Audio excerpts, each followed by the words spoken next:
Remember, Megan has been ghastly towards her own family and ill father. How do you know that?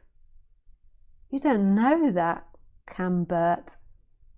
That's listening to gossip. You don't know her. She's not your friend. Like, yeah. You don't know. You don't know what's happened, but you just don't know that. That's so judgmental, Cambert. Hi, Lisa. Have a great weekend. Danke. Question. Isn't everything out there simply a reminder of where attention is being directed? A reminder to remit your attention inwardly? Always. Everything is always a bell to this is it. This is freedom. It doesn't mean ignore abusive behavior from the external, but everything is a bell to wake you up. Everything is the opportunity to expand, even if you become the most hated woman in the world. I also want to go back to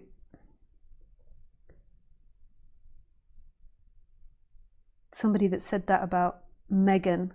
And even if she has been ghastly to her father, haven't we all been ghastly to our family members? Who are we to judge somebody else's relationship?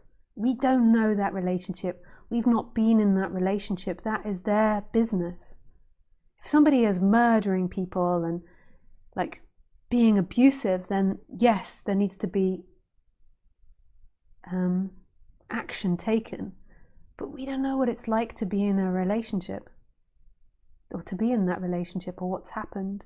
Whatever you think you've seen in the news is a tiny, tiny little bit which can be spun in many different ways.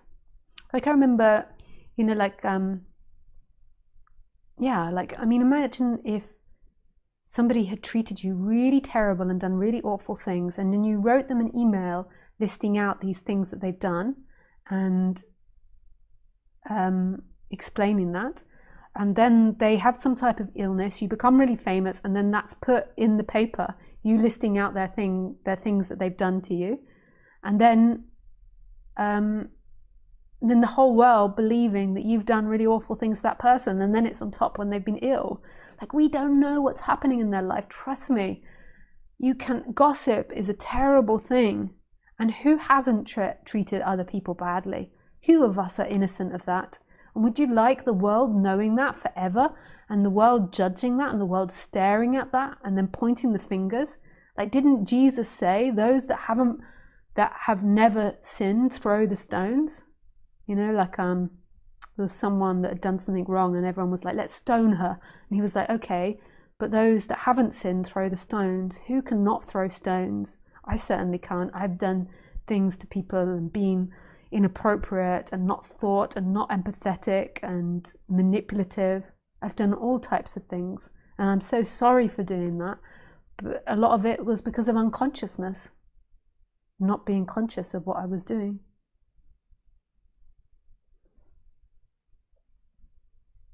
And imagine if you just quoted that now, and just quoted me saying, I have been manipulative. And then just quoted that, like and then put it with like family quotes as well. It's awful. Why would you believe all this sort of stuff? And why would you even give it attention?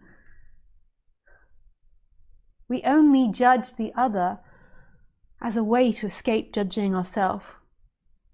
Like, let's point the fingers at the other as a way to get out of feeling our feelings about ourselves. Question. Okay. I don't have a family member, but I have a very passive-aggressive workmate that is very passive-aggressive and uses the silent treatment to control and bully. How to deal with somebody like that?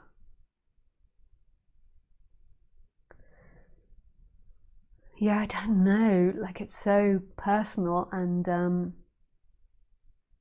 maybe you could look it up on the internet or YouTube videos of how to deal with passive aggression. I don't know the best advice. But from the non-duality perspective, like, take action, learn how to deal with that. But the total forgiveness is from beingness. Like, they cannot hurt who you truly are, ever. They are a manifestation of this light and love.